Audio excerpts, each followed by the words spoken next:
नमस्कार, स्वागत है आपका डीबी लाइव ब्रेकिंग में। मैं हूं समीर अहमद मिश्र और मेरे साथ हैं अमलेंदु उपाध्याय। SIR यानी स्पेशल इंटेंसिव रिवीजन का जो भूत है वो फिलहाल उतरता नहीं दिखाई पड़ रहा है और सरकार को, चुनाव आयोग के साथ साथ सरकार का भी पीछा नहीं छोड़ रहा है। इसको लेकर चाहे संसद हो चाहे बिहार विधानसभा हो, वहाँ पर ज़बरदस्त हंगामा और विवाद हुआ है। उसके बावजूद अब इस पर 28 जुलाई को सुनवाई होगी सुप्रीम कोर्ट में, लेकिन पूरा विपक्ष इसको लेकर हमलावर है चुनाव आयोग पर। और चुनाव आयोग की ओर से जो खबरें आ रही हैं, बताया जा रहा है कि 60 लाख से भी ज़्यादा लोग इस प्रक्रिया के तहत मतदाता सूची से बाहर हो जाएंगे। चुनाव आयोग का दावा है कि उसने इसके लिए जो फॉर्म दिए थे उनमें से लगभग सारे फॉर्म आ चुके हैं, वापस आ चुके हैं। अब उनकी स्क्रीनिंग होगी, जिसके बाद फाइनल मतदाता सूची बनेगी। लेकिन इसको लेकर घमासान मचा हुआ है। बिहार में न केवल इंडिया गठबंधन के सहयोगी दल यानी विपक्ष इस पर आरोप लगा रहा है सरकार पर और चुनाव आयोग पर, बल्कि NDA गठबंधन के घटक दलों में भी इसे लेकर जबरदस्त नाराजगी दिख रही है। और इसका जो एक पूरा का पूरा इस पूरी SIR की प्रक्रिया है, इस पर सवाल उठाए जा रहे हैं कि ये मतदाता सूची से लोगों को बाहर करने की साजिश है। और इधर प्रधानमंत्री नरेंद्र मोदी अब विदेश यात्रा के बाद, यूनाइटेड किंगडम यानी ब्रिटेन की यात्रा के बाद और मलेशिया की यात्रा के बाद भारत लौट रहे हैं। आज उनका तमिलनाडु में कार्यक्रम है, लेकिन गो बैक मोदी ट्रेंड कर रहा है सोशल मीडिया पर। क्यों ट्रेंड कर रहा है इसकी बात भी करेंगे, पर जो SIR का मुद्दा है उसको लेकर जबरदस्त गहमा गहमी जारी है। और इधर बीच एक मुद्दा जिस पर एक पहलगाम हमले के बाद जिस तरीके से ऑपरेशन सिंदूर और सीज फायर पर विपक्ष चर्चा की मांग कर रहा था, उस पर अब सरकार तैयार हो गई है और सोमवार से संसद के दोनों सदनों में इस पर चर्चा होगी। यानी एक मुद्दे पर सरकार झुकी है, लेकिन SIR को लेकर अभी घमासान जारी है। SIR पर भी संसद में चर्चा की मांग विपक्ष कर रहा है। अभी उस पर सरकार की तरफ से या जो स्पीकर की तरफ से कोई आश्वासन नहीं मिला है कि उस पर चर्चा होगी या नहीं होगी। लेकिन जिस तरीके से ऑपरेशन सिंदूर पर के मुद्दे पर सरकार को झुकना पड़ा है, यह माना जा रहा है कि SIR पर भी विपक्ष की इस मांग को के आगे झुकना पड़ेगा, क्योंकि ये मतदाता सूची के पुनरीक्षण का मामला है और आरोप लग रहे हैं कि जानबूझकर बड़ी संख्या में उन मतदाताओं को बाहर करने की साजिश है जो विपक्षी पार्टियों के मतदाता हैं। हालांकि इसको लेकर चुनाव आयोग ने कहा है कि उसमें मतदाता सूची में पारदर्शिता बरती जा रही है, लेकिन कई गंभीर सवाल खड़े हैं और यह भी कहा जा रहा है कि इसके जरिए नागरिकता जांचने का काम किया जा रहा है। बहुत से सवाल हैं। 28 जुलाई को सुप्रीम कोर्ट में इस पर सुनवाई भी होनी है, लेकिन SIR एक बड़ा मुद्दा बना हुआ है, जिसमें न सिर्फ चुनाव आयोग घिरा हुआ है बल्कि केंद्र सरकार भी उसमें घिरी नजर आ रही है। अमलेंदु जी। बिल्कुल समीर जी, काफ़ी ज़्यादा केंद्र सरकार घिरी हुई है और सीधे सीधे केंद्र सरकार, क्या कहा जाए, भारतीय जनता पार्टी और प्रधानमंत्री नरेंद्र मोदी घिरे हुए हैं। चूंकि ज़मीन पे जो बात है, जो जनता समझ रही है, वो सीधे सीधे जनता यही आरोप लगा रही है कि ये चुनाव कुछ नहीं है, इसके पीछे मोदी जी और BJP है। ये आम जनता समझ रही है। तमाम जो जनता के रिएक्शंस आ रहे हैं, जो विजुअल्स आ रहे हैं ज़मीन से, वो सारे इसी तरफ इशारा कर रहे हैं कि जनता में काफ़ी ज़्यादा नाराज़गी है और प्रधानमंत्री नरेंद्र मोदी को इसके पीछे समझाया जा रहा है। इधर समीर जी, सोशल मीडिया पर गो बैक मोदी ट्रेंड कर रहा है। ये भी हम लोग बताएंगे कि गो बैक मोदी ट्रेंड क्यों कर रहा है और नीतीश मोदी, मतलब मोदी नीतीश का दैत्यराज, ये तेजस्वी यादव क्यों कह रहे हैं, इस पर भी हम लोग चर्चा करेंगे कि मोदी नीतीश का दैत्यराज। लेकिन ये SIR जो है, ये भारतीय जनता पार्टी के गले की हड्डी बन गया है।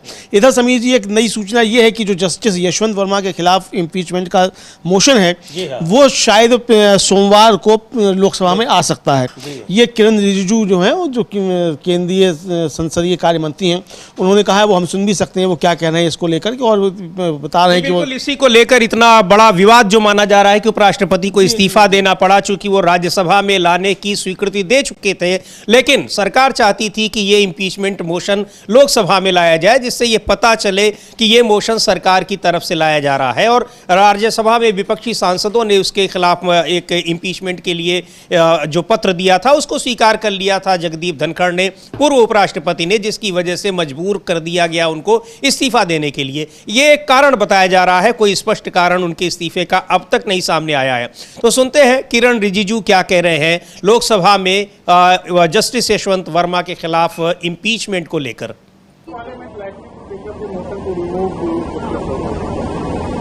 जस्टिस यशवंत वर्मा का मुद्दे को लेकर के बहुत पहले से हमने प्रयास किया और हमने बहुत ही साफ शब्दों में कहा है कि ये सिर्फ सरकार का प्रयास नहीं बल्कि पूरे सदन का, पूरे मेंबर्स ऑफ पार्लियामेंट का एक मत है कि जुडिशरी में अगर करप्शन का मुद्दा है या कोई हाई कोर्ट, सुप्रीम कोर्ट जज को हटाना है, ये पूरा संसद का दायित्व होता है, इसमें हम विभाजित नहीं होना चाहिए।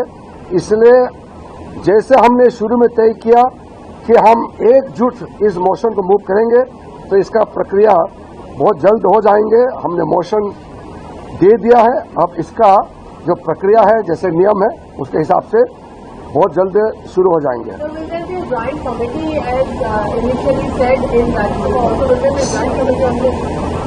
All the political parties have agreed that the removal of Justice Verma has to be a joint call.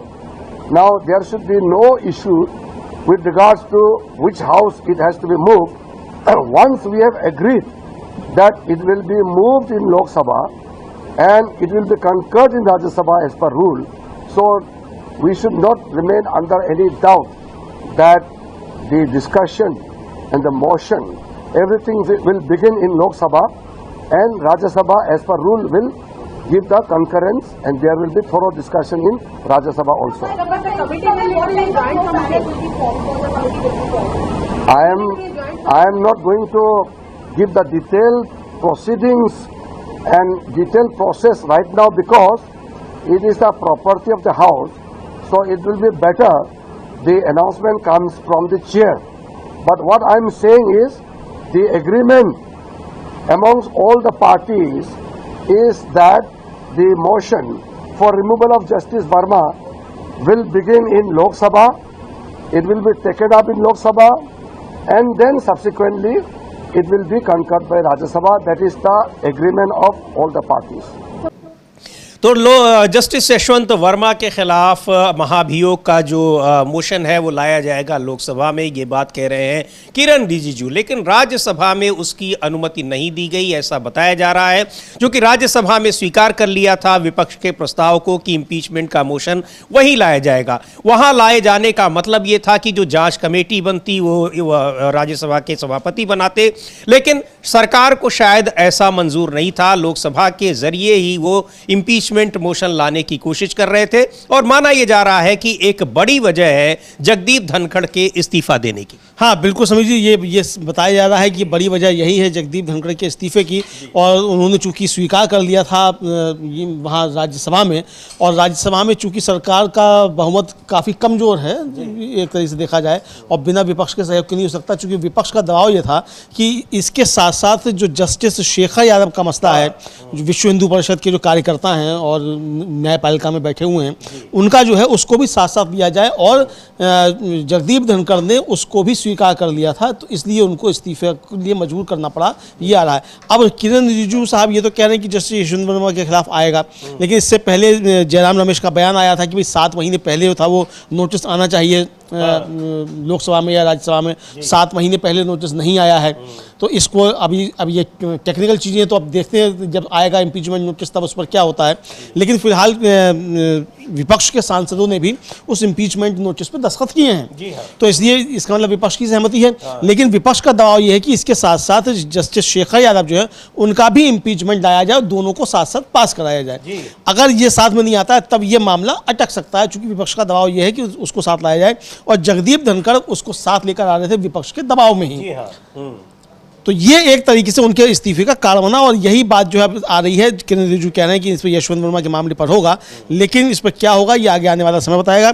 सरकार जो है उसने विशेष सत्र नहीं बुलाया पहलगाम के मसले पर और ऑपरेशन सिंदूर के मसले पर, लगातार व्यवधान जारी रहा, विपक्ष का लगातार मांग होती रही कल जब बिजनेस एडवाइजरी कमेटी की बैठक बुलाई स्पीकर ओम बिरला ने, और उसमें फिर जब ये तय हुआ तब उसमें तय हुआ कि भाई 16 घंटे राज्यसभा में और 16 घंटे लोकसभा में इस पर बहस होगी, लेकिन एसआईआर के मसले पर कोई भी बात नहीं बनी। सीपीआई के सांसद हैं पी संतोष कुमार, और उन्होंने भी इसको मानसून सत्र में विपक्षी दलों की जो मांग थी उसको लेकर किस तरह से हुआ उस पर अपनी बात रखी है समीर। जी बिल्कुल, पी संतोष कुमार को सुनते हैं, सीपीआई के सांसद हैं, और इसको लेकर जो पहलगाम हमले को लेकर और फिर ऑपरेशन सिंदूर और सीज फायर, चूंकि इस मुद्दे पर लगातार अमेरिका के राष्ट्रपति डोनाल्ड ट्रंप 25 बार अब तक कह चुके हैं कि उन्होंने भारत और पाकिस्तान के बीच युद्ध को रुकवाया है, और इसका क्रेडिट ले रहे हैं। और युद्ध क्यों रुकवाया है? ट्रेड का डर दिखाकर सीधे सीधे यही बात वो बार बार कह रहे हैं, और यहां तक कि भारत को हुए नुकसान तक की चर्चा कर रहे हैं अमेरिका के राष्ट्रपति डोनाल्ड ट्रंप। तो इसको लेकर विपक्ष हमलावर है कि इस पर सरकार की ओर से जवाब दिया जाए। विशेष सत्र की मांग की जा रही थी, विशेष सत्र की मांग स्वीकार नहीं की गई। अब संसद में चर्चा की मांग स्वीकार की गई है, जब लगातार पिछला हफ्ता इसी हंगामे की भेंट चढ़ गया, क्योंकि विपक्ष मांग कर रहा है और सत्ता पक्ष उसका विरोध कर रहा है। स्पीकर भी तैयार नहीं हो रहे थे और न ही सभापति, लेकिन अब चर्चा, ये बात इस पर बनी है, सहमति बनी है कि इस पर चर्चा होगी।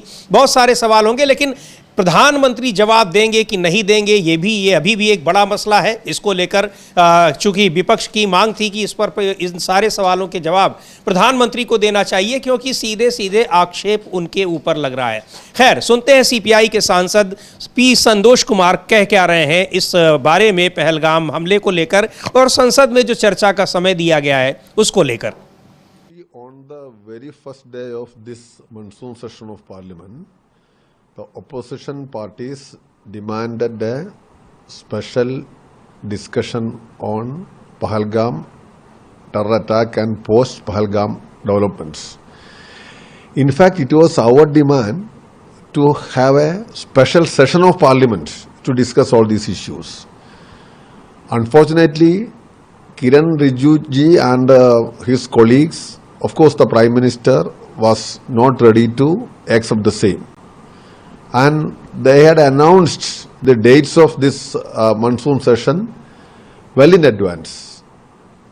It was actually 2 months earlier this was announced. Normally it is not happening like that. These dates will be announced just 15 days or 20-25 days prior to the commencement of the session. That is what we are seeing. We have seen during these years. तो इसको लेकर जिस तरीके से पहलगाम पर चर्चा को मजबूर हुई है सरकार, और उसको अब अनुमति मिली है कि सोमवार से 16-16 घंटे राज्यसभा और लोकसभा दोनों जगह तय किए गए हैं, उस पर चर्चा होगी।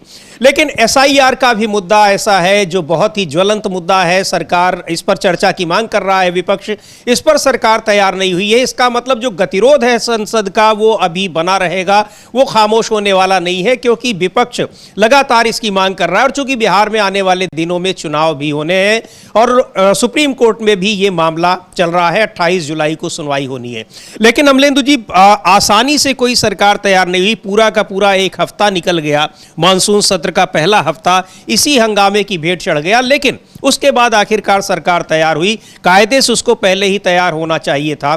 बार बार कह रहे हैं ओम बिरला कि हर मुद्दे पर चर्चा को तैयार है, लेकिन चर्चा को तैयार कब हुई है? जब उनको कहा गया होगा, और शायद उनको भी किसी से अनुमति लेनी पड़ी होगी। नहीं, बिल्कुल वो तो साफ कह रहे थे कल। अब वो सुनवाएंगे भी हम लोग। कल तो ओम बिरला साहब साफ कह रहे थे कि मैं सरकार से बात करूंगा, विपक्ष को भी बुलाऊंगा। अरे भाई, आप लोकसभा के स्पीकर हैं, सदन आपको चलाना है, सरकार को थोड़ी चलाना है जी। सरकार को तो आप आदेश देंगे कि जवाब दो, सरकार जवाब का आदेश आपको, मतलब आदेश पर जवाब देगी। तो आप सरकार से क्यों नहीं कह रहे हैं कि जवाब दीजिए? तो कल जिस तरीके से हुआ समीर जी, और कल राहुल गांधी ने जिस तरीके से एसआईआर को फाड़ा संसद में, वो भी हम लोगों ने कल हम लोगों ने चर्चा की थी। और उसके बाद जिस तरीके से विपक्ष ने जोर दबाव बनाया कि तब तक सदन नहीं चलेगा जब तक कि इस पर चर्चा नहीं होगी। और कल तो साफ तौर पर गौरव गोगोई ने कह दिया था कि हमने सरकार से कहा है कि सदन आपको चलाना है, हमारे मसले ये, इन पर आपको चर्चा करनी पड़ेगी। SIR का मसला है, पहलगाम का मसला है, ऑपरेशन सिंदूर का मसला है, डोनाल्ड ट्रंप बार बार कह रहा है उसका मसला है, ये सारी मसलों पर चर्चा होगी। अब समीर जी, कल जब चर्चा शुरू होगी इस मसले को लेकर, देखना बड़ा दिलचस्प ये होगा कि आपने चर्चा की अनुमति तो दी है कि ऑपरेशन सिंदूर पहलगाम पर, लेकिन क्या विपक्ष के लोग जो है इसमें SIR को लेकर चर्चा नहीं करेंगे? जब मौका मिलेगा ही बोलने का, तो जब इसमें मिलेगा तो लोग उस पर चर्चा भी करेंगे, बोलेंगे भी। तो बोलेंगे तो भारतीय जनता पार्टी देखा जाए तो कई तरीके से बेनकाब होगी। विपक्ष ने एक तरह से कहा जाए उसके हाथ में एक अस्त्र आ गया है और विपक्ष के सामने सरकार मजबूर हुई है, लोकसभा स्पीकर भी मजबूर हुए हैं कि विपक्ष की मांग सुनी जाए। तो अब ये चर्चा अगर पहलगाम और इस पर हो रही है तो चर्चा होगी SIR पर भी, ये निश्चित समझा जाए, चूंकि विपक्ष का दबाव बहुत ज़्यादा है। विपक्ष पहले बेनकाब करेगा सरकार को पहलगाम के मसले पर कि किस तरीके से सुरक्षा में चूक हुई, सरकार ने खुद माना, LG ने खुद माना, वहां जम्मू कश्मीर की सुरक्षा में चूक हुई। उसके बाद ऑपरेशन सिंदूर को लेकर जिस तरीके से सीज फायर अचानक कर दिया गया, डोनाल्ड ट्रंप 25 बार कह चुके, उन्होंने रुकवाया। इसको लेकर सवाल है, प्रधानमंत्री से जवाब की आशा की जा रही है। प्रधानमंत्री लगता है संसद में नहीं आएंगे, जवाब नहीं देंगे। लेकिन अगर प्रधानमंत्री संसद में नहीं आएंगे, जवाब नहीं देंगे, तो इस पर फिर हंगामा होगा निश्चित तौर पर, क्योंकि जवाब प्रधानमंत्री से चाहिए। प्रधानमंत्री से सीधा जवाब चाहिए कि आप डोनाल्ड ट्रंप को संसद से संदेश दीजिए कि डोनाल्ड ट्रंप झूठा है, वरना प्रधानमंत्री झूठे समझे जाएंगे। तो ये जो दबाव बन गया है, तो अब वो प्रधानमंत्री मजबूर हो रहे हैं कि उनको सदन में शायद आना पड़े, लेकिन आते नहीं आते हैं तो समय बताएगा। लेकिन विपक्ष जो है वो दबाव बनाने में कामयाब हो गया और हम लोग देखेंगे कि कल जो आखिर में बिरला साहब ने बातचीत की है, अचानक जो थी 2 मिनट अपना भाषण दिया, उसके बाद 2 बजे तक के लिए स्थगित कर दिया और फिर 12:30 बजे उन्होंने बिजनेस एडवाइजरी कमेटी की बैठक बुलाई। जी बिल्कुल, जब आखिर में ये लगा कि इस मुद्दे पर विपक्ष शांत नहीं होने वाला है, चर्चा की मांग कर रहा है और बिना चर्चा किए वो इस पर और प्रधानमंत्री का जवाब सुने बिना वो कतई इस मुद्दे को छोड़ने वाला नहीं है, तब फिर उसके बाद बैठक बुलाई गई जिसमें संसदीय कार्य मंत्री और विपक्षी नेताओं के साथ एक सहमति बनी कि दोनों ही सदनों में इस पर 16-16 घंटे की चर्चा कराई जाएगी। लेकिन सवाल वही है कि आखिर पहले ही ये सहमति क्यों नहीं बना ली गई? क्या सरकार को ये मुद्दा जरूरी नहीं लग रहा है कि इस पर जो कुछ सवाल हैं वो जनता के सामने आने चाहिए और सदन में चर्चा होनी चाहिए? एक बार देखते हैं कि किस तरीके से सदन का माहौल रहा जिसकी वजह से मजबूर होकर इस मुद्दे पर, यानी पहलगाम हमले पर, ऑपरेशन सिंदूर पर और सीज फायर पर, इस पर चर्चा कराने को सरकार तैयार हुई है। माननीय सदस्यगण, मैंने हमेशा सदन में प्रयास किया है कि सदन चले और विशेष रूप से प्रश्नकाल के समय मेरा हमेशा प्रयास रहता है कि प्रश्नकाल माननीय सदस्यों का समय होता है और उस पर व्यापक चर्चा होनी चाहिए और चर्चा में सरकार की जवाबदेही भी क्या होती है। लेकिन पिछले मैं कुछ दिनों से देख रहा हूं कि सदन को नियोजित तरीके से बाधा करी जाती है, तख्तियां नारेबाजी की जा रही है। माननीय सदस्यगण, अगर आपको कोई मुद्दों पर चर्चा करनी है, कोई विषय पर चर्चा करनी है, तो आप आए, मैं हर मुद्दे पर सरकार से बात कर और चर्चा का रास्ता निकाला जा सकता है। लेकिन हम केवल आते ही सदन के अंदर या सदन के बाहर तख्तियां नारेबाजी करें, ये उचित नहीं है। आपको लगता है आप आइए, मैं सरकार के प्रतिनिधियों को बुलाता हूं, आपको बुलाता हूं, मुद्दों पर चर्चा करें, विषयों पर चर्चा करें, लेकिन ये तरीका ठीक नहीं है। दुनिया का सबसे बड़ा लोकतंत्र है,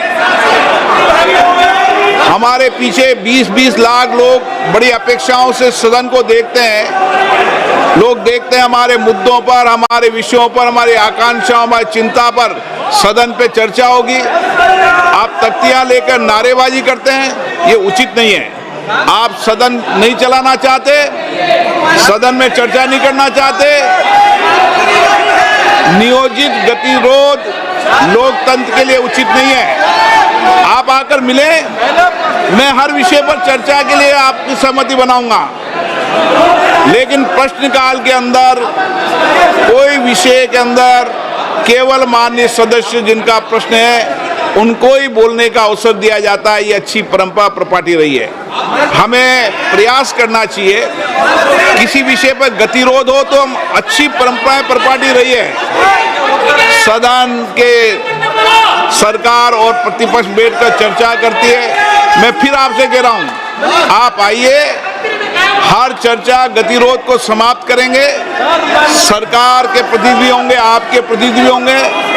अगर कुछ मुद्दों पर समाधान निकलता है तो उचित नहीं है, नहीं तो आपको अपनी असहमति दर्ज कराने का लोकतंत्र में अधिकार है।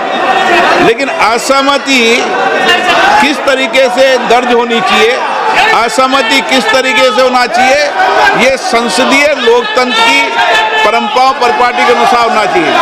आप सदन नहीं चलाना चाहते, सदन में चर्चा नहीं करना चाहते हैं। कीर्तिवर्धन जी, आप कुछ बोलना चाहते हैं? प्रश्न संख्या 81 Shri Subba Narayan ji. So the statement is next to the floor on the table of the House. Shri Selvaraj जी, माननीय कीर्तिवर्धन जी, So the statement is laid on the आप table of अगर the सदन House. नहीं चलाना चाहते तो सदन की कार्रवाई आज 2 बजे तक के लिए स्थगित की जाती है। तो ये संसद के लोकसभा के कल के विजुअल्स हैं, जिसमें 11 बजे जैसे ही सदन की कार्यवाही शुरू हुई, मांग लगातार हो रही थी कि इस पर चर्चा कराई जाए पहलगाम के मुद्दे पर। और कल तो सबसे ज़्यादा मांग हो रही थी SIR के मुद्दे पर, और उस पर संसद परिसर में प्रदर्शन भी हुआ। और SIR की प्रतियां वहां पर फाड़ कर कूड़ेदान में डाला विपक्षी सांसदों ने।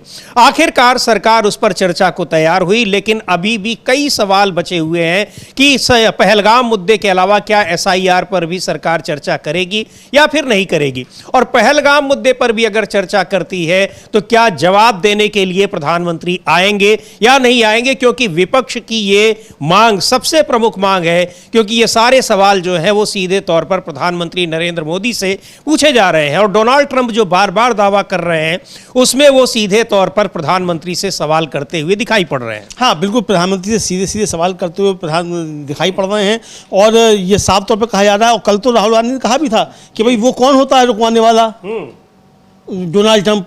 प्रधानमंत्री आकर जवाब दें कि इसके पीछे असली बात क्या है। प्रधानमंत्री को संसद में आकर जवाब देना चाहिए। अब प्रधानमंत्री तो कौन सा ट्रेड का, व्यापार का डर है जो दिखाकर उसने वार रुकवाई है, इसको लेकर ये बात हो रही है। तो अब प्रधानमंत्री से ये सवाल पूछा जा रहा है और प्रधानमंत्री को इसको आकर जवाब देना पड़ेगा।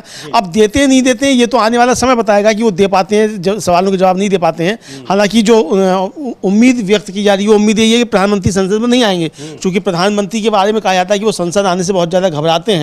तो अब ये पता नहीं कि घबराते नहीं घबराते, हम तो नहीं जानते, वो तो उनके मन की बात है। मन की बात वो जो जितनी बताते हैं उतनी मालूम पड़ती है। बहुत सी मन की बातें वो मन में दबा लेते हैं। तो अब वो जब मन की बात बताते हैं वो तो रेडियो से मालूम पड़ जाती है। अब ये घबराते हैं नहीं घबराते हैं तो उनकी मन की बात है, वो जाने। लेकिन जो सामने दिख रहा है समीर जी, वो साफ तौर पर दिखाई पड़ रहा है कि डोनाल्ड ट्रंप का नाम लेने से प्रधानमंत्री बच रहे हैं। जबकि 25 बार डोनाल्ड ट्रंप ने कहा, और आखिरी बार 25वीं बार जो कहा वो तो संयुक्त राष्ट्र सुरक्षा परिषद में कहा। यानी कोई मंच उन्होंने नहीं छोड़ा, अंतर्राष्ट्रीय या फिर अपना घरेलू मंच या फिर अपने रिपब्लिकन सांसदों के बीच में, हर जगह वो इस बात का जिक्र कर रहे हैं। हर जगह इस बात का जिक्र कर रहे हैं कि उन्होंने जो था ये बार रुकवाया और धमकी देकर रुकवाया। ये भी साफ तौर पर कह रहे हैं कि मैंने धमकी दिया कि फिर आपके साथ हम कोई ट्रेड नहीं करेंगे। और ये कह रहे हैं कि दोनों परमाणु संपन्न राष्ट्र हैं, दोनों बहुत मजबूत राष्ट्र हैं। यानी पाकिस्तान को भारत के बराबर जो है रख रहा है डोनाल्ड ट्रंप। और प्रधानमंत्री के मुंह से एक शब्द नहीं निकल रहा है कि पाकिस्तान पिद्दी न पिद्दी का शोरबा भारत के साथ, उसे कैसे रख रहे हो? हाँ, और तो जो भारत पे आतंकवादी हमलों के लिए प्रश्रय दे रहा है, वहां पर उनको सारी चीजें मुहैया करा रहा है, उसको और पीड़ित देश दोनों को आप एक तराजू पर कैसे तौल रहे हैं? ये सारे सवाल विपक्ष के हैं। जयराम रमेश ने एक ट्वीट भी किया है इस पर, और आपसे कुछ देर पहले लिख रहे हैं कि भारतीय कूटनीति की विफलता विशेष रूप से पिछले 2 महीनों में 4 ठोस तथ्यों के जरिए स्पष्ट रूप से सामने आती है। ये तथ्य प्रधानमंत्री और उनके लिए ढिंढोरा ढिंढोरा पीटने वाले और जय जयकार करने वालों के बड़े बड़े दावों की पोल खोलते हैं। पहला, 10 मई 2025 से अब तक अमेरिकी राष्ट्रपति डोनाल्ड ट्रंप 25 बार दावा कर चुके हैं कि उन्होंने व्यक्तिगत रूप से ऑपरेशन सिंदूर को रुकवाने के लिए हस्तक्षेप किया था और चेतावनी दी थी कि अगर भारत और पाकिस्तान युद्ध नहीं रोकते तो अमेरिका उनके साथ व्यापार समझौता नहीं करेगा। नंबर 2, 10 जून 2025 को अमेरिका की शक्तिशाली सेंट्रल कमांड के प्रमुख जनरल माइकल कुरिल्ला ने आतंकवाद के खिलाफ लड़ाई में पाकिस्तान को अमेरिका का शानदार साझेदार बताया। नंबर 3, 18 जून 2025 को राष्ट्रपति ट्रंप ने व्हाइट हाउस में पाकिस्तान के सेना प्रमुख फील्ड मार्शल आसिम मुनीर के साथ एक अप्रत्याशित लंच मीटिंग की, जबकि 2 महीने पहले 22 अप्रैल 2025 को हुए पहलगाम में क्रूर आतंकी हमले की पृष्ठभूमि खुद आसिम मुनीर के भड़काऊ, उकसावे वाले और सांप्रदायिक बयानों ने ही तैयार की थी। नंबर 4, और ठीक कल यानी 25 जुलाई 2025 को अमेरिका के विदेश मंत्री मार्को रूबियो ने पाकिस्तान के उप प्रधानमंत्री इशाक डार से मुलाकात की और आतंकवाद के खिलाफ साझेदारी और क्षेत्रीय स्थिरता बनाए रखने के लिए पाकिस्तान का आभार जताया। प्रधानमंत्री द्वारा 19 जून 2020 को चीन को दी गई क्लीन चिट की भारी कीमत भारत चुका रहा है।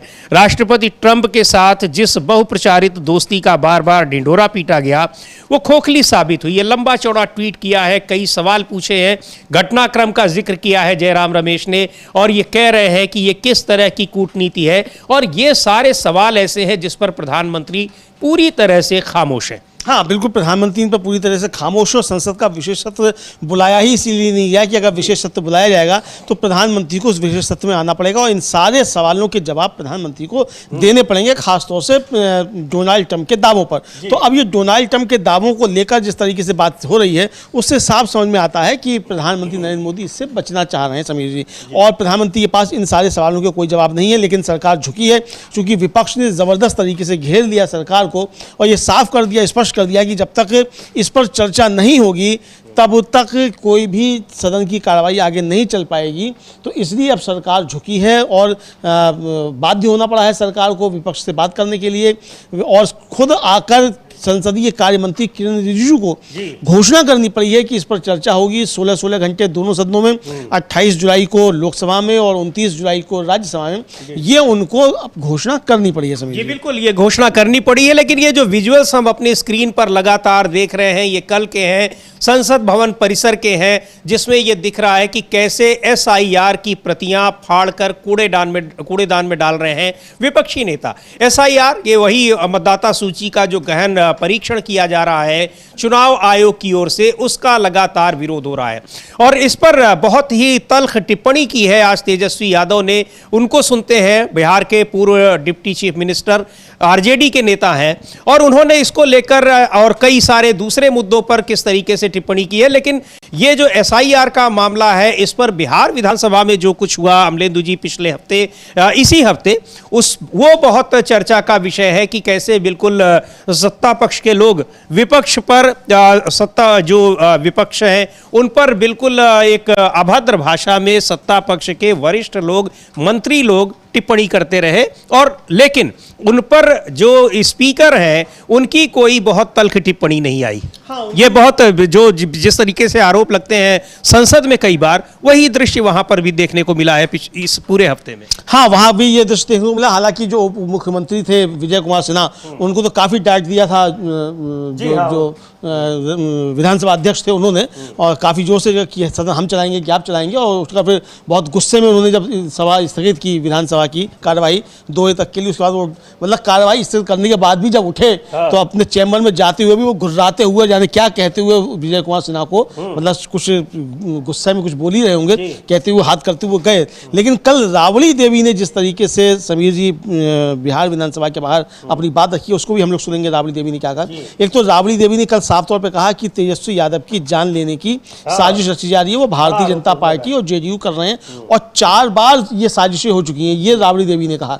और SIR को लेकर कहा कि गरीब गुरुओं का वोट छीनने की कोशिश की जा रही है, जब तक ये नहीं होगा तब तक हम इसका खिलाफत करते रहेंगे, मुखालफत करते रहेंगे। तो सुन सकते हैं हम लोग कि राबड़ी देवी ने कहा भी क्या था। जी बिल्कुल, राबड़ी देवी को सुन सकते हैं, लेकिन उससे पहले देखते हैं तेजस्वी यादव ने जो ट्वीट किया है, बहुत ही तल्ख भाषा में उनका जो टिप्पणी है प्रधानमंत्री को लेकर भी और नीतीश कुमार को, मुख्यमंत्री नीतीश कुमार बिहार के मुख्यमंत्री, और वो लिख रहे हैं कि प्यारे बंधुओं और आदरणीय प्रधानमंत्री नरेंद्र मोदी जी, गया में होमगार्ड की बहाली में भाग लेने आई एक बेटी बेहोश होकर गिरी और उसी बेहोशी की हालत में प्रशासन द्वारा बुलाई गई एम्बुलेंस में ही उसके साथ गैंग रेप किया गया।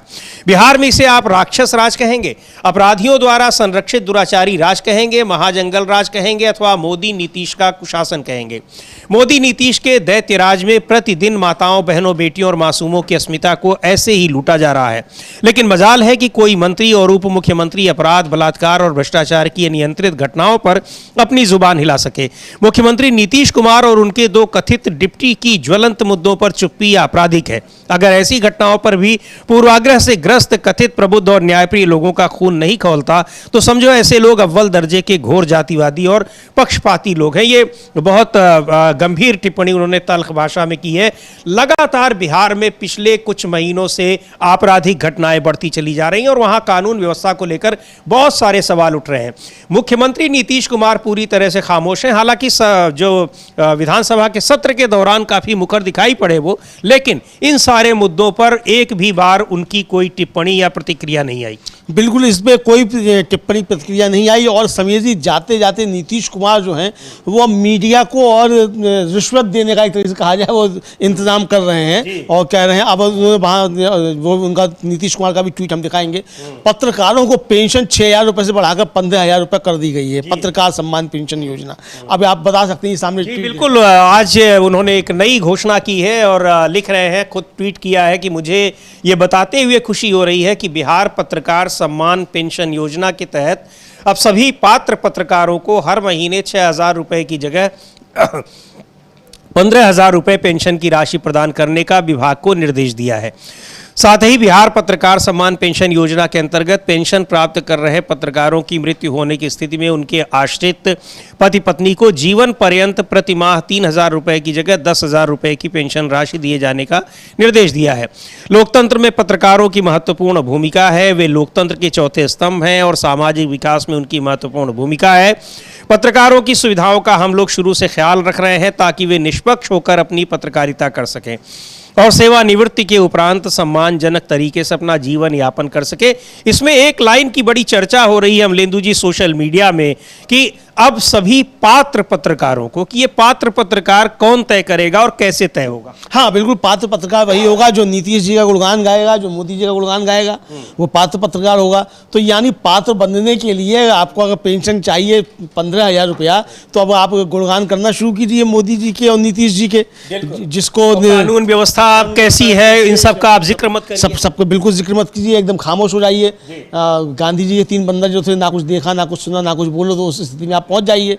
तीनों बंदरों का जो है आप एक ही पत्रकार में समावेश हो जाए, इसका इंतजाम किया जा रहा है। लेकिन ये गंभीर मसले समीर जी, और जिस तरीके से तेजस्वी यादव ने ये हमला बोला है, इसके बाद भी अगर सरकार नहीं चेतती है और लगातार जिस तरीके के अपराध बढ़ रहे हैं वहाँ बिहार में, और ये तो बहुत गंभीर घटना है जो जिसका तेजस्वी यादव ने जिक्र करते हुए इसको टिप्पणी की है, जिसको दैत्यराज बताया है।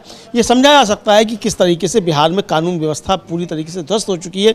जहाँ जहाँ बीजेपी की सरकार है वहाँ वहाँ कानून व्यवस्था का यही हाल है। ये आरोप विपक्षी तब से समीर जी लगातार लगता रहता है। लेकिन कल राबड़ी देवी ने जो बात कही है वो भी मुझे लगता है हम लोग को सुननी लेनी चाहिए। बिल्कुल सुनना चाहिए। और उन्होंने बहुत ही गंभीर आरोप लगाए बीजेपी और जेडीयू पर, सीधे तौर पर नाम लेकर आरोप लगाया कि किस तरीके से तेजस्वी यादव की जान को खतरा है और 4 बार उनकी जान लेने की कोशिश की गई है। सुन लेते हैं राबड़ी देवी क्या कह रही हैं।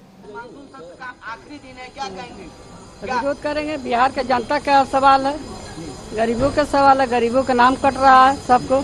जो बाहर गया 4 करोड़ लोग, उसको क्या होगा? उसको तो वोटर आई कार्ड नहीं मिलेगा, वो वोट से वंचित हो जाएगा। तो इसीलिए हम लोग घेराव कर रहे हैं। 5 दिन से चल रहा है, 5 दिन से घेराव वोट की चोरी बिहार का जनता मुख्यमंत्री जी ने बोले, मुख्यमंत्री पहले जवाब तो देना चाहिए सरकार को। राज्य सरकार की जिम्मेवारी नहीं बनता है, राज्य सरकार की जिम्मेवारी बनता है। जवाब नहीं दे रही है ना सरकार। राज्य सरकार की जिम्मेवारी बनता है, इसलिए गरीब वोट देता है हमको।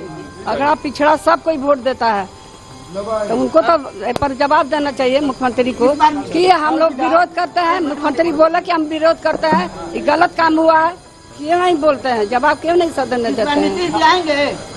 अब आएंगे ना आएंगे, जनता बताएगी। मैडम माइक खोल लिए थे भाजपा के विधायक को मारने की प्रयास को मारने का प्रयास किया गया था, माइक खोल लिए थे।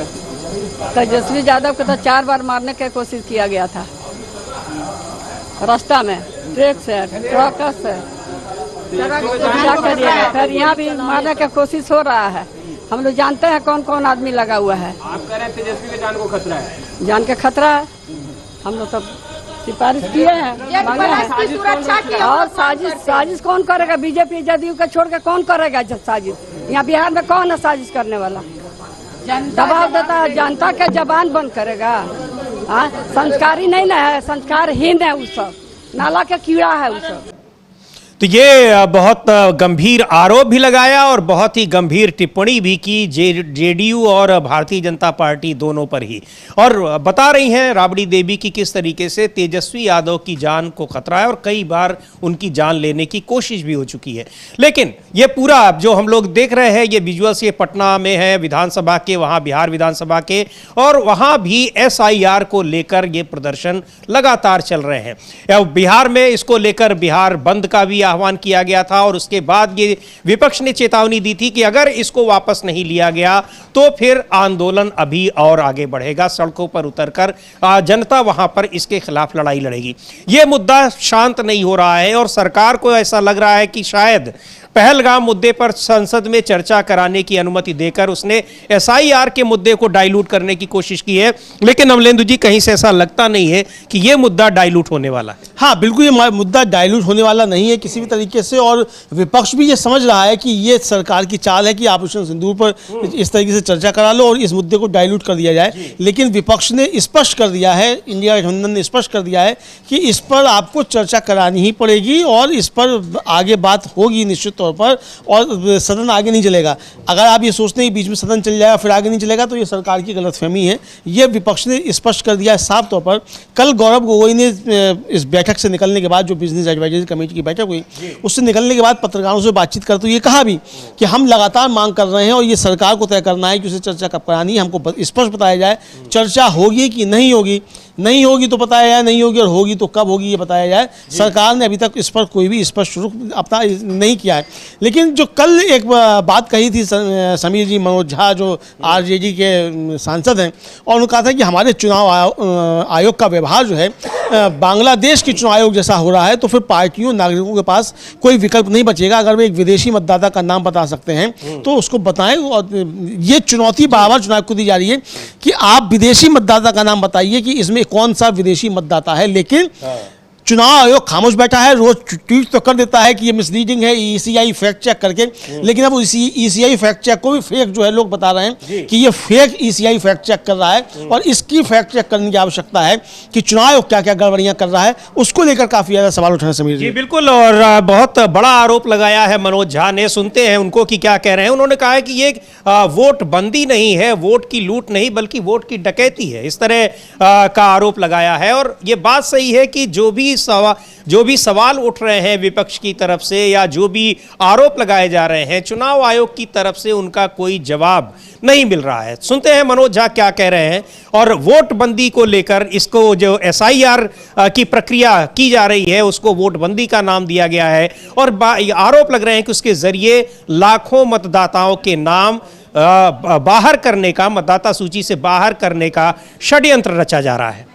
जी बिल्कुल, यही कहा जा रहा है कि ये मतदाता सूची से बाहर करने का षड्यंत्र चला जा रहा है। और तेजस्वी यादव की भी हम लोगों ने परसों बात सुनवाई थी समीर, जब उन्होंने कहा था कि अभी तो इन्होंने फॉर्म भर के अपलोड कर दिए, असली खेल तो 1 अगस्त के बाद शुरू होगा, और 70 लाख तो आपने अभी नाम काट दिए, उसके बाद फिर हो रहा है 1 करोड़ लोगों के नाम काट देंगे। तो राबड़ी देवी कह रही है 4 करोड़ के नाम काटे जाने हैं। तो अब ये मालूम पड़ेगा कि चुनाव आयोग क्या खेल कर रहा है। ये साफ तौर पर समझ में आ रहा है कि भारतीय जनता पार्टी का जो मतदाता नहीं है उसका नाम काट दिया जाएगा, इस तरीके की बात चल रही है। JDU के सांसद हैं गिरधारी यादव, उन्होंने तो साफ तौर पे कहा कि ये बिहारियों के वोट काटने की साजिश है। उन्होंने ये भी कहा कि अगर हम जब वोट देने जाएंगे सदन के अंदर तब पार्टी की बात है, अगर हम सच भी नहीं बोल पाए तो काहे के हम सांसद हैं। इतना आगे तक बढ़कर कहा। तो जो सत्ता उनको पार्टी ने नोटिस भी जारी किया है, लेकिन JDU के विधायक भी हैं, JDU के कई नेता इस पर आपत्ति जता चुके हैं, जता चुके हैं, और ये मामला ऐसे रुकेगा नहीं। चूंकि जब पहली तारीख से शुरू होगा असली खेल जो है मतदाता सूची आने के बाद और नाम जो कटना शुरू होंगे, उसके बाद किस तरीके से जेडीयू अपने मतदाताओं को जवाब देगा, क्योंकि वो विधायक तो कह रहे हैं कि उनके क्षेत्र में नाम काटे हैं, उनके मतदाताओं के नाम कटे हैं। तो इसका मतलब समीर जी, ये सिर्फ विपक्ष के ही वोट काटने की रणनीति नहीं है भारतीय जनता पार्टी की। भारतीय जनता पार्टी अपने सहयोगी दल जो हैं उनको भी नेस्तनाबूद करना चाहती हो, जैसा कि जेपी नड्डा साहब ने कहा था एक बार पटना में जाकर कि केवल भारतीय जनता पार्टी रह जाएगी, सारे क्षेत्रीय दल समाप्त हो जाएंगे। तो ये इस SIR के बहाने वो करने का प्रयास हो रहा है, इस तरीके का विपक्ष का आरोप है। जी बिल्कुल, सुन लेते हैं मनोज झा क्या कह रहे हैं। और सीधे तौर पर वो कह रहे हैं कि SIR के जरिए वोट की लूट नहीं की जा रही है, बल्कि वोट की डकैती की जा रही है। मनोज झा को सुनते हैं। अगर हमारा चुनाव आयोग बांग्लादेश के चुनाव आयोग की तरह व्यवहार होगा, अगर वो आदर्श बन जाएगा, तो दलों के पास, नागरिकों के पास कोई विकल्प नहीं। चुनाव आयोग का बयान आ गया है, कहा है कि हम तो फर्जी वोटर हटा रहे हैं, विदेशी वोटर को हटा रहे हैं। अरे कुछ नहीं, एक विदेशी वोटर का नाम बताओ, चुनाव आयोग का एक विदेशी वोटर का नाम, उनके ना BLO बोल रहे हैं ना कोई। अगर ये सरकार के इशारे और इरादे पर बिहारियों को बेदखल करने की योजना बना रहे हैं ना, तो आग से खेल।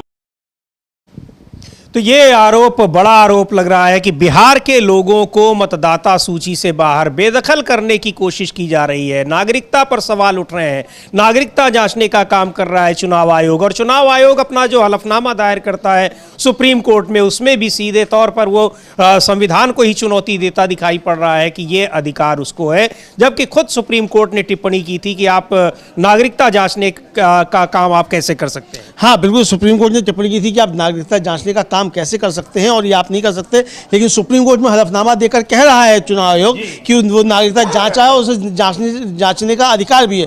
इस बीच समीर जी, तेजस्वी यादव का एक बहुत तीखा बयान आया है, और वो कह रहे हैं कि नीतीश और मोदी ने मिलकर बिहार में 70,000 करोड़ का घोटाला कर दिया है, लेकिन कोई कुछ बोलेगा नहीं।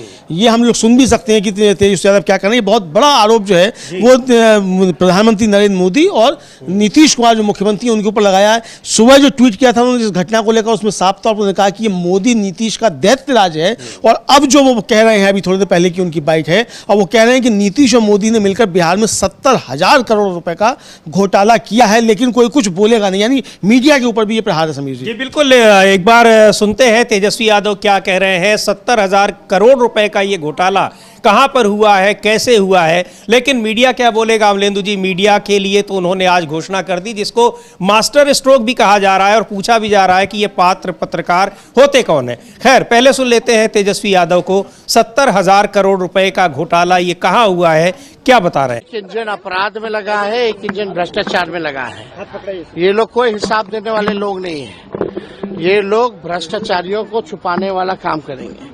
CBI, ED, इनकम टैक्स विपक्षी नेताओं के लिए बनी हुई है, इन लोगों के लिए नहीं है। जो बीजेपी के साथ रहेगा वो राजा हरिश्चंद्र हो जाता है, उसका पाप धुल जाता है। ये सब चीजें उनको नजर नहीं आएंगी। बड़े से बड़े घोटाले। अब आप अंदाजा ही लगा सकते हैं कि NDA के बैठक में विजय सिन्हा, अशोक चौधरी की जो लड़ाई हुई वो किस लिए हुई। वो बोला तुम इतना कमा लिया, तुम इतना कमा लिया, तुम लूट लिया, तुम लूट लिया। तो जब एक मंत्री, डिप्टी CM आपस ही में एक दूसरे पे आरोप लगा रहा हो, तो सोचिए कि कितना लूट मचा हुआ है बिहार में। कहीं आप ब्लॉक थाना चले जाइए, बिना घूस दिए हुए कोई काम नहीं होता है। भ्रष्टाचार इतना बढ़ चुका है। अपराध तो आप अपराधियों का तांडव देख ही रहे। अपराधी जो है विजय हो गए हैं और सम्राट हो गए। चलिए,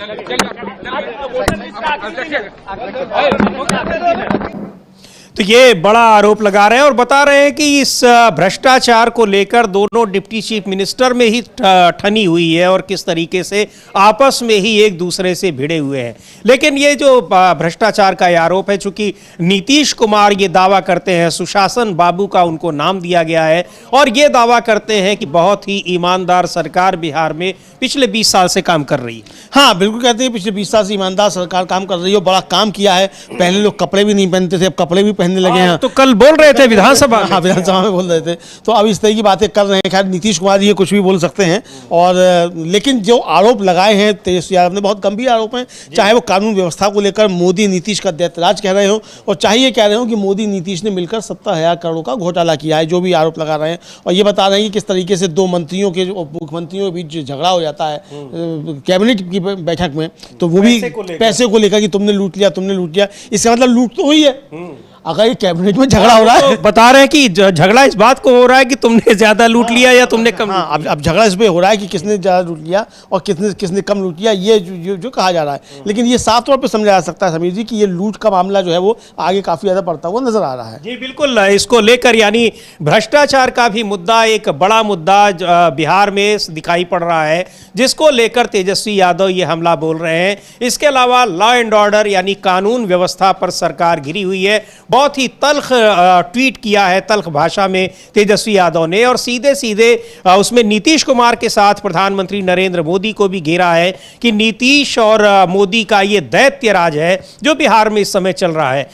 इसलिए मोदी को घेरा है क्योंकि भारतीय जनता पार्टी वहां प्रमुख सहयोगी है। भले ही मुख्यमंत्री नीतीश कुमार जनता दल यूनाइटेड के हैं, लेकिन मंत्रियों की ज्यादा संख्या, और जो कहा जा रहा है, जो आरोप लग रहे हैं कि पूरी सरकार भारतीय जनता पार्टी चला रही है, नीतीश कुमार सिर्फ मोहरा है।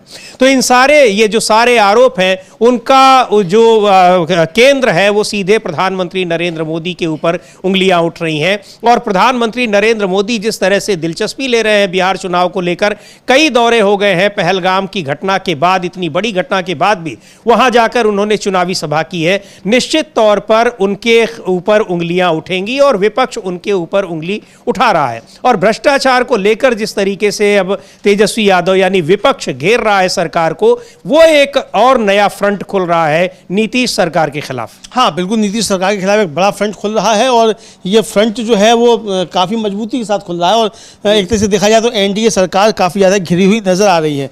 अब लेकिन अब ये किस तरीके से बच निकलते हैं नीतीश कुमार या सरकार किस तरीके से बच निकलती है, ये देखना होगा। लेकिन विपक्ष ने अच्छे तरीके से घेर लिया है। और जिस तरीके से SIR का मसला बिहार में बहुत ज़्यादा मचा हुआ है समीर जी, और वो बिहार से लेकर पूरे देश भर में उसके खिलाफ आवाज़ें उठ रही हैं, और विपक्ष इसकी तैयारी कर रहा है कि एक राष्ट्रव्यापी आंदोलन हो। और कल राहुल गांधी ने जिस तरीके से फाड़ा उसको लेकर, तारिक अनवर जो कांग्रेस के सांसद हैं, कांग्रेस के नेता हैं, उन्होंने अपने क्षेत्र के लोगों को लेकर कुछ बातें कही, उसको भी हम लोग सुन लेंगे कि तारिक अनवर का क्या कहना है SIR को लेकर। लेकिन ये मसला गंभीर बनता जा रहा है और तेजस्वी के आरोप बहुत ज़्यादा गंभीर हैं। ये कहना कि 70,000 करोड़ रुपए का घोटाला मोदी और नीतीश ने किया है, ये साफ तौर पर नीतीश कुमार तेजस्वी यादव कहते हुए सुने जा सकते हैं। जी बिल्कुल, SIR को लेकर तारिक अनवर क्या कह रहे हैं वो हम सुनेंगे। लेकिन एक लालू यादव ने एक बहुत ही एक कार्टून उन्होंने ट्वीट किया है, और उसमें लिखा हुआ है, एक तरफ संविधान बना हुआ है कॉन्स्टिट्यूशन ऑफ इंडिया, और कॉन्स्टिट्यूशन ऑफ इंडिया कह रहा है कि मतदाता सरकार चुनेंगे, और दूसरी तरफ नीतीश और प्रधानमंत्री मोदी बात कर रहे हैं, वो कह रहे हैं कि सरकार मतदाता चुनेगी। जी जी, ये यही कह रहे हैं। और ये अभी हम लोग आपको दिखवाएंगे भी, ये ट्वीट को हम लोग दिखाएंगे भी। और ये ट्वीट किया है, यही आरोप लग रहा है कि सरकार अपने ढंग से मतदाता सूची तैयार कर रही है, और ऐसी मतदाता सूची तैयार कर रही है जब चुनाव में वो जाएं तो दोबारा फिर इसी सरकार को चुने। लेकिन जिस तरीके से मतदाता सूची बन रही है, स्पेशल इंटेंसिव रिवीजन हो रहा है, उसको लेकर लगातार सवाल उठ रहे हैं। ग्राउंड से जो रिपोर्ट्स आ रही हैं उससे पता लग रहा है कि कितना बड़ा भ्रष्टाचार इसमें हो रहा है और कितना बड़ा फर्जीवाड़ा इसमें हो रहा है। सुन लेते हैं तारिक अनवर को क्या कह रहे हैं। आवासीय प्रमाण पत्र को लेकर पूरे बिहार के अंदर और विशेष रूप से हमारे संसदीय क्षेत्र कटिहार में लोग अपने आप को असहाय महसूस कर रहे हैं। विशेष रूप से जो दलित हैं, पिछड़े वर्ग के लोग हैं, गरीब हैं, अल्पसंख्यक हैं, उनकी दरख्वास्त, उनका आवेदन पत्र RTPS काउंटर में लिया ही नहीं जा रहा है, और अगर लिया जा रहा है तो किसी न किसी बहाने उसको रद्द कर दिया जाता है। ये बहुत ही चिंता का विषय है।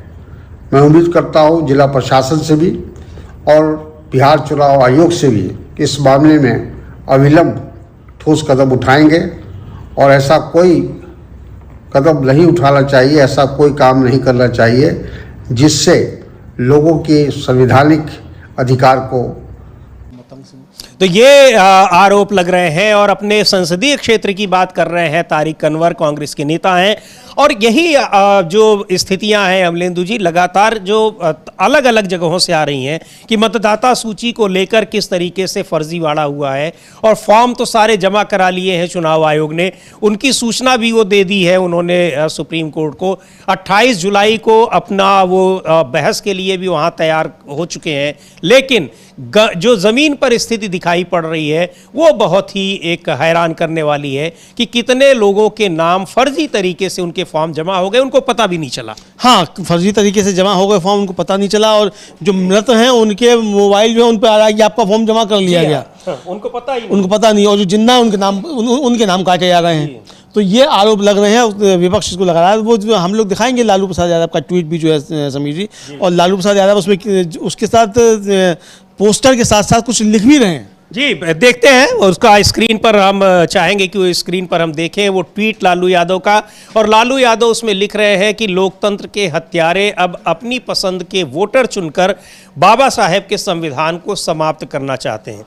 और ये है, एक तरफ संविधान की प्रति है जिसमें लिखा हुआ है कि मतदाता सरकार चुनेंगे, और दूसरी ओर प्रधानमंत्री मोदी और बिहार के मुख्यमंत्री नीतीश कुमार बात कर रहे हैं और वहाँ लिखा वो बात कर रहे हैं कि सरकार मतदाता चुनेगी। और यही कुछ खेल वहाँ पर हो रहा है जिसका आरोप विपक्ष लगातार लगा रहा है। और पत्रकारों की जो ग्राउंड रिपोर्ट्स हैं वो भी यही बता रही हैं। हाँ बिल्कुल, पत्रकारों की ग्राउंड रिपोर्ट्स भी यही बता रही हैं। और जो जनता कह रही है वो भी यही कह रही है कि ये क्या एक वीडियो काफ़ी ज़्यादा वायरल हुआ है। उसमें एक बुजुर्ग जो कह रहा है कि पहले नरेंद्र मोदी तो अपने जन्म का प्रमाण पत्र दिखा दे, अपने माँ का प्रमाण पत्र दिखा दे। अब इस तरह की बातें आम जनता समीर कर रही है और ये जनता के बीच संदेश है। और वो संदेश चाहे अच्छा हो या गलत हो, लेकिन जनता के बीच संदेश यही है कि इस सब के पीछे प्रधानमंत्री नरेंद्र मोदी और भारतीय जनता पार्टी है। चूंकि इनको लग रहा है कि ये चुनाव हारे हुए हैं और पिछला चुनाव भी जनता का और विपक्ष का आरोप ये कि बेईमानी से जीते थे और 15,000 वोटों का उस बेईमानी के बावजूद भी जो था अंतर था महागठबंधन और एनडीए के बीच में, तो वो आप उसको पाटना किस तरीके से, तो इसके लिए टारगेटेड जो है वो काम किया जा रहा है। ये विपक्ष का एक तरीके से आरोप है। अब समीर जी, उधर जो हम लोगों ने शुरू में चर्चा की कि गो बैक मोदी जो है ट्रेंड हो रहा है, और वो हम दिखाएंगे भी कि गो बैक मोदी ट्रेंड क्यों हो रहा है। तो असल में जो अब तक आया है वो तमिल भाषा में मोस्टली वो ट्वीट हो रहे हैं कि गो बैक मोदी। अब मोदी जी जा रहे हैं तमिलनाडु या क्या मसला है, या मालदीव गए हैं उसकी वजह से हो रहा है। बहुत सारे उस पर ट्वीट जो है वो आ रहे हैं, लेकिन वो उस पर ट्रेंड हो रहा है गो बैक मोदी। जी बिल्कुल, सोशल मीडिया में गो बैक मोदी ट्रेंड हो रहा है। हालांकि अभी जब ब्रिटेन गए थे, इंग्लैंड गए थे प्रधानमंत्री नरेंद्र मोदी, वहाँ से जो तस्वीरें और बहुत सारे वीडियो वायरल हुए तो लोग वहाँ NRI जो विदेशों में रह रहे हैं, वो कुछ लोगों की ऐसी वायरल वीडियो दिखाई पड़े कि लोग बहुत भावुक हो गए थे प्रधानमंत्री से मिलकर, उनको देखकर, और कई लोग तो रोने लगे थे अमलेंदु जी। हाँ, अब रोना तो है ही। खैर अब रोना तो जाहिर सी बात है समीर जी कि 11 साल से जो लोग झेल रहे हैं तो रोएंगे तो हैं ही। तो अब जनता रो रही है, प्रधानमंत्री घूम रहे हैं तो अच्छी बात है, लेकिन जनता तो रो ही रही है। अब विदेश में बैठा हुआ अगर खुशी में रो रहा है और यहाँ जनता त्रस्त होकर रो रही है तो एक अंतर है। तो लेकिन रो तो जनता रही, अब वो चाहे प्रधानमंत्री के प्रेम में रो रही हो चाहे अपने दुख में रो रही हो, तो जनता को तो प्रधानमंत्री रुला ही रहे हैं, बीजेपी रुला ही रही है, ये तो साफ तौर पर स्पष्ट है। लेकिन ट्विटर पर जो ट्रेंड हो रहा है समीर जी, और वो पॉलिटिक्स की जो श्रेणी है उसमें गो बैक मोदी ट्रेंड हो रहा है। जी बिल्कुल, उसमें गो बैक मोदी ट्रेंड हो रहा है। क्यों ट्रेंड हो रहा है, वो कुछ तमिल में भाषा में ट्वीट्स हैं जिनका हम लोग जिक्र करना चाहेंगे। और एक कार्टून भी है उसमें कि जो अभी पिछले दिनों खास तौर पर जो नई शिक्षा नीति सरकार लाई है उसको लेकर वहाँ पर तमिलनाडु में, दक्षिण भारतीय राज्यों में बड़ा विरोध हुआ है। और ये हम देख सकते हैं किस तरीके से गो बैक मोदी ये ट्रेंड हो रहा है, ट्विटर पर ये ट्रेंड हो रहा है। हाँ, और एक जो है लिख रहे हैं उस पर टिप्पणी कर रहे हैं, मतलब तमिल में टिप्पणी, उसका हमने ट्रांसलेशन किया है, और लिख रहे हैं कि मोदी जो तमिलनाडु को शिक्षा निधि देने से इनकार करते हैं, मोदी जो किसानों को धोखा देने वाला कृषि अधिनियम लाए, ये देखिए हम इस पर दिखा भी रहे हैं अपने गो बैक मोदी किस तरीके से बना, और मोदी जो अल्पसंख्यकों के खिलाफ CA, NRC, NPR कानून लाए, उत्पीड़ित लोगों को विरोध करो, ये लिखा जा रहा है। जी बिल्कुल, इसमें ये सारी चीज़ें लिखी जा रही हैं कि क्यों उनका विरोध वहाँ पर किया जा रहा है और क्यों गो बैक मोदी का नारा वहाँ पर, और इसको ट्विटर पर क्यों ट्रेंड कराया जा रहा है। ये भी है जी, एक ये भी एक कार्टून हम लोग देख सकते हैं, और इसका भी हम अगर हिंदी ट्रांसलेशन अमलेंदु जी अगर हो हमारे पास तो उसका भी हम लोग अपने दर्शकों को बता दें कि तमिल भाषा में जो ये लिखा है इसका मतलब है गेट आउट मोदी को इस तरह भी लिखा जा सकता है, गेट आउट मोदी को इस तरह भी, वो बार बार उसी को, जी हाँ, बाबा उसी को किया जा रहा है। सुंदर तमिल अक्षरों के साथ अंग्रेजी शब्द गेट आउट मोदी को फिर तमिल में लिखा जा सकता है। और ये गो बैक मोदी, ये देखिए ये पोस्टर भी सोशल मीडिया पर है। ये इस तरीके के बहुत उस पर ट्रेंड हो रहे हैं। हमने दिखाया कि वो पॉलिटिक्स की शेयरिंग में तीसरे नंबर पे इसमें गो बैक मोदी ट्रेंड कर रहा है। तो ये अब मोदी जी को गो बैक कहाँ कराया जा रहा है, क्यों ये परिस्थितियाँ पैदा होती हैं कि मोदी जी के लिए गो बैक मोदी जो वो ट्रेंड करने लगता है। ये मोदी जी को, बीजेपी को आत्मचिंतन की मुझे लगता है इसके लिए समीर जी आवश्यकता है।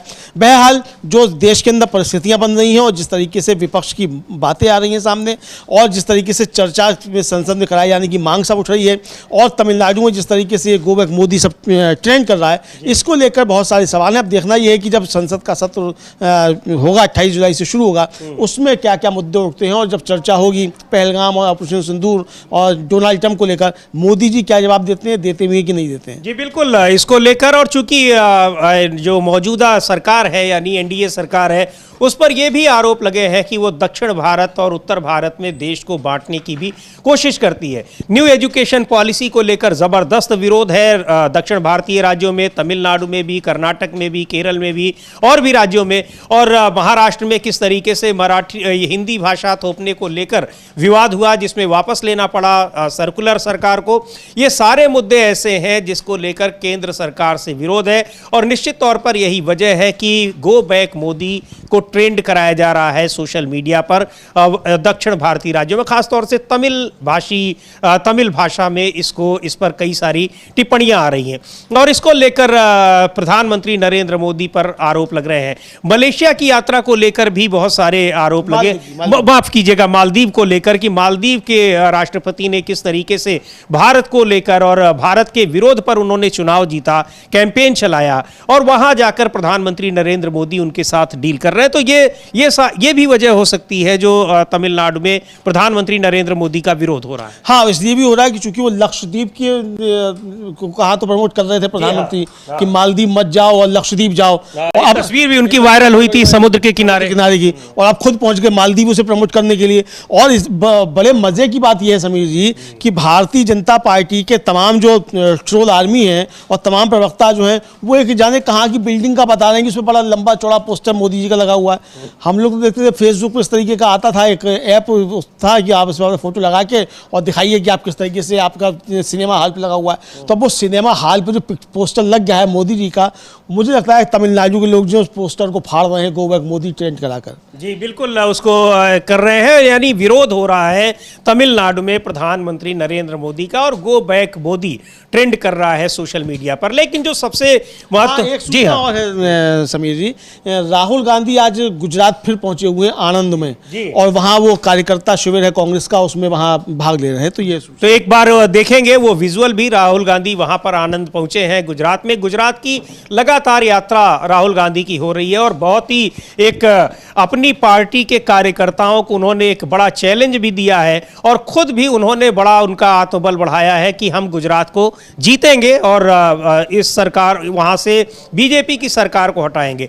ये तस्वीरें हैं वहां की, ट्रेनिंग कैंप कार्यकर्ताओं के लिए किया गया है जिसमें राहुल गांधी आज पहुंचे हुए हैं। और अब जो बड़ी खबरें हैं मुख्य रूप से वो यही है कि SIR और पहलगाम के मुद्दे पर संसद में जिस तरह से गतिरोध बना है, तो पहलगाम के मुद्दे पर तो सरकार चर्चा के लिए तैयार हो गई है, लेकिन SIR के मुद्दे पर अभी भी खामोशी छाई हुई है। लेकिन बिहार चुनाव से ठीक पहले जिस तरह से इसको चुनाव आयोग ने लागू किया है और रिवीजन कर रहा है, मतदाता सूची का पुनरीक्षण कर रहा है, उसका जबरदस्त विरोध वहां पर हो रहा है। न सिर्फ बिहार में बल्कि पूरे देश में इंडिया गठबंधन के सभी सहयोगी दल और यहां तक कि जो एनडीए गठबंधन के सहयोगी दल हैं वो भी इसके विरोध में उतर आए हैं। गिरधारी यादव जो जेडीयू के एमपी हैं उनको कारण बताओ नोटिस जारी किया गया है, लेकिन उन्होंने इसको सीधे तौर पर तुगलकी फरमान कहा था। अमलेंदु जी, हाँ बिल्कुल तुगलकी पर फरमान का तो इतना ही नहीं कहा था, ये भी कह दिया था कि चुनाव आयोग को बिहार की इतिहास और भूगोल की कोई समझ नहीं है। जी हाँ। और ये भी पूछा था कि मेरा लड़का अमेरिका में, उसका वोट कट जाएगा क्या? तो यानी अगर जनता दल यू जो जिसके दम पे सरकार चल रही है, मोदी जी प्रधानमंत्री बने हुए हैं, अगर उसके सांसद के बेटे का वोट भी कट जाएगा तो आप समझ सकते हैं वोट पे बचेगा किसका। तो जो राबड़ी देवी कह रही है कि 4 करोड़ बिहारियों के वोट काटने का षड्यंत्र है, इसका मतलब वो साफ तौर पर दिखाई पड़ रहा है। फिर जी बिल्कुल दिखाई पड़ रहा है और उससे आशंकित न केवल विपक्षी नेता है या विपक्ष है बल्कि सत्ता पक्ष के लोग भी, गठबंधन में शामिल दल भी उसको लेकर आशंकित हैं। हाँ, भारतीय जनता पार्टी के लोगों को यह भरोसा है कि इस SIR से, यानी जो गहन पुनरीक्षण हो रहा है मतदाता सूची का, इससे उनको कोई नुकसान नहीं होने वाला है। क्या होता है आगे इन सब पर रहेगी हमारी नजर, लेकिन बहुत बड़ा मुद्दा है SIR का और संसद में विपक्ष लगातार सरकार पर दबाव बनाए हुए है कि संसद में इस पर चर्चा जरूर होनी चाहिए। स्वीकार की जाती है मांग या नहीं, ये आने वाले दिनों में पता लगेगा। फिलहाल इस कार्यक्रम को अब यहीं समाप्त करते हैं। मुझे और अमलेंदु उपाध्याय को दीजिए अनुमति।